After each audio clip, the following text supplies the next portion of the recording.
இம்முறை ஆசிரியர் நியமனங்கள் வழங்குகின்ற போது தமிழ் பிரிவுக்கு எத்தனை ஆசிரியர்கள் வழங்கப்பட்டிருக்கின்றார்கள் என்று 1038 பட்டதாரிகளுக்கு ஆசிரியர் நியமனங்கள் வழங்கப்பட்டன. கல்வி அமைச்சர் அகில விராஜ் காரியவசம் தலைமையில் மகரகமவில் நடைபெற்ற இந்த நிகழ்வில் ராஜாங்க கல்வி அமைச்சர் வி ராதாகிருஷ்ணன் உள்ளிட்ட சிலர் கலந்து கொண்டிருந்தனர். இன்றைக்கு 1038 பேருக்கு இந்த சந்தர்ப்பத்திலே உங்களுக்கு கிடைக்கின்ற பதவியிலே தமிழ் பிரிவுக்கு 103 பேருக்கு கிடைக்கின்றது.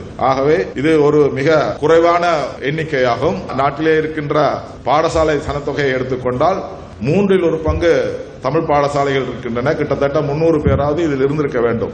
ஆனால் இன்று 103 பேருக்கு தான் இந்த வாய்ப்பு கிடைத்திருக்கின்றது. மிக மிக குறைவான வாய்ப்பு.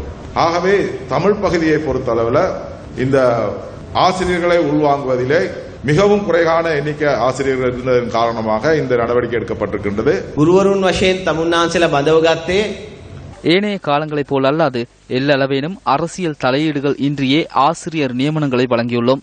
போட்டி பரீட்சைகளை நடத்தி தகுதி அடிப்படையில் குறிப்பிட்ட விதிமுறைகளுக்கு அமைவாகவே இந்த நியமனங்களை வழங்கியிருக்கிறோம். ஆசிரியர்களை பாடசாலைகளுக்காக பெயரிடும் நடைமுறையிலும் நாம் எமது சுயவிருப்பின் பிரகாரம் செயற்படவில்லை. නම් කිරීමේදීත් අපිට ඕන ආකාරයට නෙමෙයි මෙහිදී අපි නම් කරලා තියෙන්නේ.